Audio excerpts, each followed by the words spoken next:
So what do you do when you go to a party or you meet some people or you're in a group or something and you're like kind of by yourself, or you don't know how to kind of mix and mingle? A lot of people are uncomfortable with that. So here's an idea that I use. I call it the F.O.R.D method, and it's not my idea. Some other people have, write about it on the internet. But, basically you want to, when you're talking to people, you want to maybe talk to them about their family first. That's the F, tell me about your family. And you want to go deep with that. And then they might want to ask them about their occupation. And that's your O. And then your R would be, what do you do recreationally? And then D would be, what do you do as far as dreams are concerned? And that way you can kind of get people talking about something different and not just the weather or something like that. And there's another thing that people call H.E.F.E, H-E.F.E. And H.E.F. stands for hobbies, entertainment, food, and talk about the environment you're in. That's another way to do that. You can talk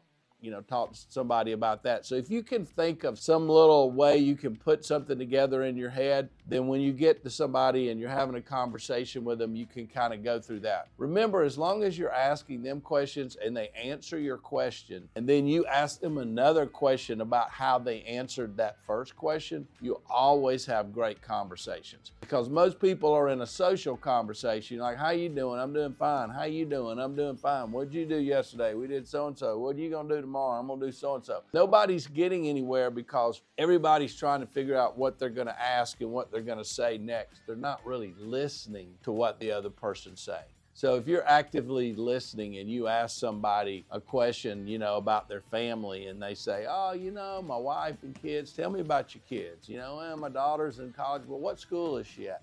By going deeper, you create a better relationship with people. The other thing that I like to think about, and when I go somewhere, if I'm by myself and I see a group of people, is I think of myself like a bowling ball. I'll look at these little groups of people out there, and they're like little bowling pins, and I'm going to bowl myself right in there and bust that pin up. And so what I figured out is if they're in odd groups, then it's really easy to bust in. Like if 2 people are talking, they may be having a personal conversation, or 4 people are talking, they may be having a little deeper conversation. But if there's 3 of them standing there, or 1 person by themselves, or 5 of them standing there, probably okay for you to bust into that group like a bowling ball, just bust it in, because remember, they're at a function just like you are, trying to meet other people. Just bust in there like a bowling ball and say, hi, I'm Beach, and then think about F.O.R.D or think about H.E.F., and just start popping some questions off. And see if that doesn't help you next time you're at an event or a cocktail or somebody's function or party or chamber event,